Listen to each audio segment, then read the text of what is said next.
Welcome back, AP Psychology students. This is Mr. Dowell. We're still in Unit 14. Today's video is going to be focused on how do we get people to do what we want. So there's a few different types of that. We'll look at compliance, conformity, and obedience, and what makes people change their behavior around others. And we'll do a little practice with it. So we're going to jump right in. So first we have what are called compliance strategies. These are things that we can do to ask people to do things in ways that make them more likely to do what we want them to. And so you've probably used stuff like this on people, and maybe you're not even aware of it, and you'll probably see that it's been used on you as well. And so now you know there's a name for it, and you can use it accordingly. So there's several of these. I'm just going to pick out three that are kind of more common and more likely to show up on an AP test, but feel free to Google. There's plenty more out there.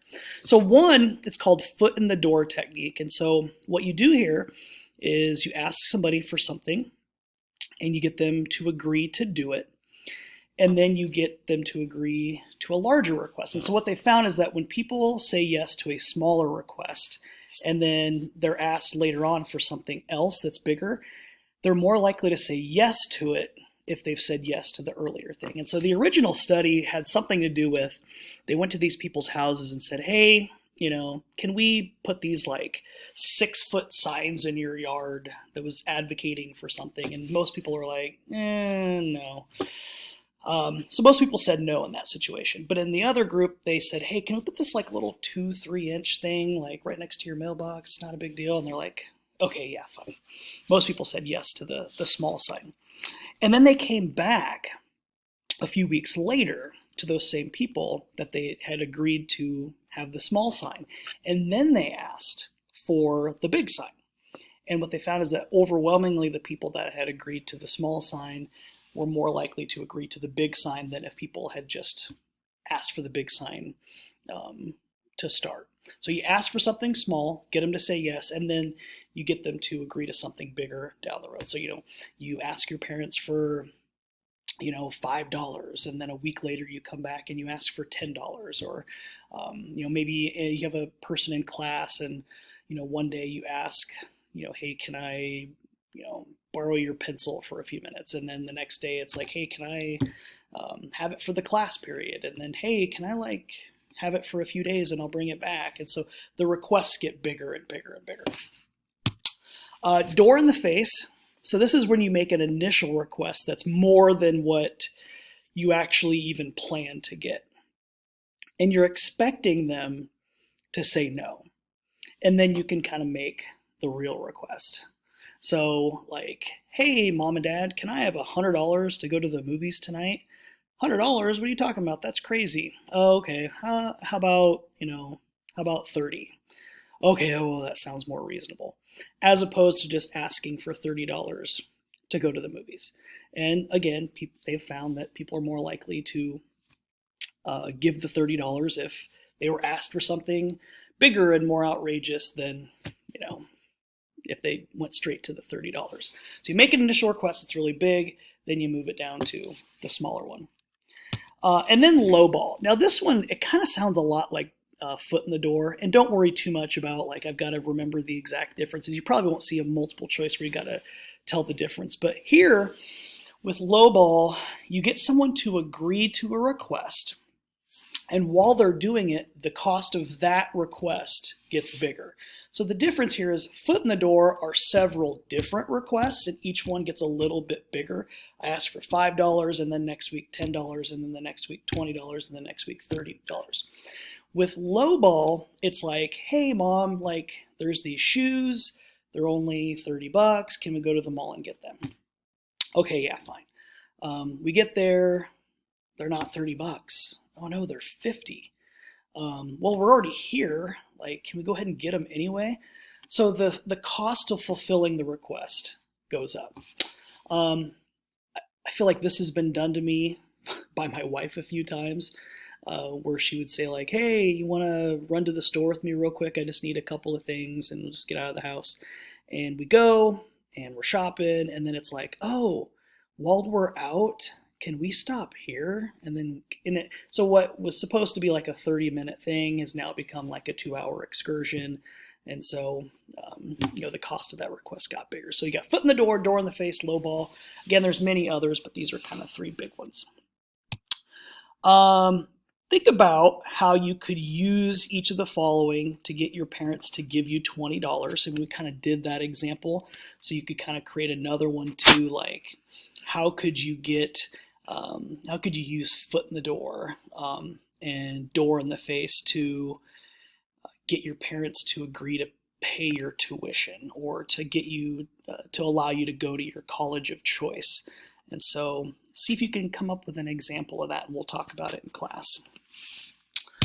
And then module 75, conformity and obedience. So with compliance, you're asking for something and the person either says yes or no. With conformity, you're not making an explicit request. People just change their behavior to kind of because of what other people are doing, but there's not an explicit request. And it all starts with, at least the research on this starts with a study that's referenced here on this slide. And so if you look at this slide, it says which line matches the one on the left? What do you think? It appears to be C, right? And so what if I told you that in a study, nearly half of the individuals that they were studying gave a wrong answer. They said A or B if other people in the room who were in on the study that were told to do so gave wrong answers first. So if you're in the room and I tell 5 other people like, hey, tell them, say A, and then they all go around and say A, and then it comes to you, what do you say? Nearly half give a wrong answer if other people give the wrong answer first. Pretty powerful stuff. And so this was based on research by a guy named Solomon Asch. That is a name you want to know. So he did the study matching lengths of lines. And again, like I said, nearly half of the individuals conformed and gave a wrong answer. And we'll talk a little bit more about this in class. Asch conformity study. So a couple of different types of conformity. We have normative social influence. And so with normative social influence, the reason you conform is you want to gain approval of others. You want other people to approve of what you're doing.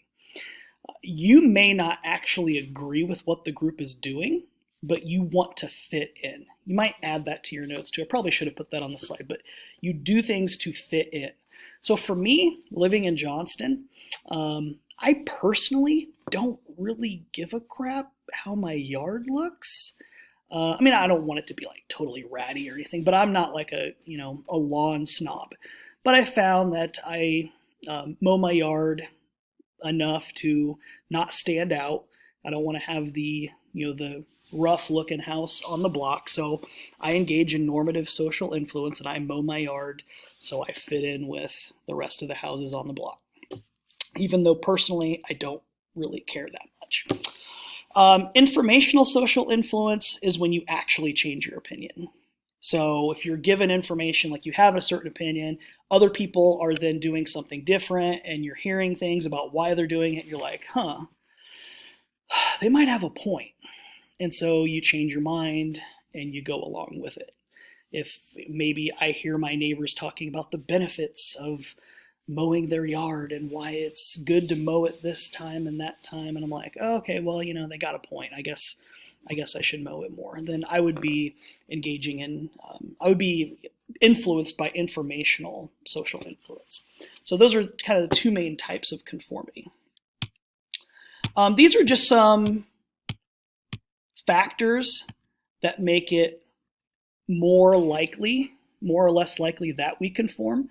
You can kind of read over those, but when situations are ambiguous or uncertain, so the less confident we are in the situation, we're like, okay, you're in a new place, like, hey, where are we going next? Or like, we're going to lunch, like, where are we going? You just follow the crowd, right? You'd be less likely to conform if you knew exactly, okay, those people are going the wrong direction, I'm going over here. If there's unanimity in the group, even having one person step up and say, no, I'm not going with the group, makes it easier for other people to do that as well. So that's an important thing. Think about peer pressure. Maybe there's something you don't want to do. It's likely that if you step up and say, no, I don't want to do this, that other people will probably do that too. They're probably waiting for someone to do that. Social status in the group. Are you kind of the alpha person, or are you kind of more towards the bottom? The person at the bottom who's just kind of happy to be there is more likely to conform. Size of the group to an extent, but really after you get past like a size of like 10 or so, it's not that big a difference. So those are really, the big ones.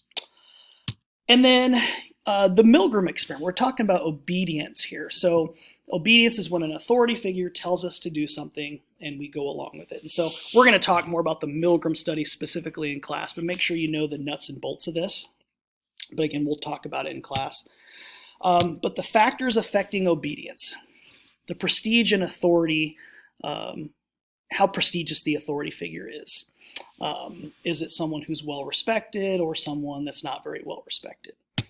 The presence of others who disobey. So again, kind of like conformity, if anybody else speaks up and says, no, I'm not doing this, then that lowers the obedience as well. And again, we're going to talk about all about the Milgram study and go in depth with it, so you'll get more context then. The personality characteristics of the participants. Some people are there's a personality trait they refer to as authoritarianism. And so these people seek a lot of rigid hierarchy in their lives and in society. And so people like that are much more likely to be obedient and also to kind of demand obedience of other people. And so it's estimated that a quarter to a third of the population has a streak of authoritarianism in them. But those people would be more likely to be obedient. And then proximity, like literally the geographical proximity. So if an authority figure is standing next to you, you're more likely to be obedient. If they're standing far away from you, you're less likely to be obedient. And they use this in, they talk about this like in teacher training and stuff, that if students are misbehaving, that the first thing you're supposed to do, not that it's going to cure everything, but the first thing you do is just go stand next to the students. And that will sometimes get them to stop misbehaving, just the presence of the authority figure near them. So those are the factors that affect obedience. What you could do, take a look here, maybe pause it, read over it, then we'll go over this quick and call it a day. Okay, so Annabelle's choosing a college. Explain how the following might influence her decision. So if she was engaging in normative social influence, she might go to Iowa State to fit in. Just like, hey, all my friends are going here, I want to fit in with the group, I'm going to go too. Informational social influence would be like, hey, I was going to go to UNI, but then I heard all this good stuff about Iowa State. And again, kind of going back to central route persuasion, like there's good reasons why I would go here. I'm not just doing it to fit in. Looking at the factors that affect obedience, give an example that would make her less likely to obey her parents. She's off at college and her parents are 100 miles away and they say, hey, you're not going to this party, or you're not doing this, or you're not doing that. She's like, I'm 100 miles away. What are you going to do? So she might be less likely to obey her parents in that respect. You could see also if she had friends who disobeyed their parents, she might be more likely to disobey her parents as well. Or if she didn't really think that her parents were very prestigious or had very high status, then she might be less likely. And then 3, how could she use the following to get her parents to agree to her school of choice? Foot in the door. Ask for, like, hey, can we go look at the campus?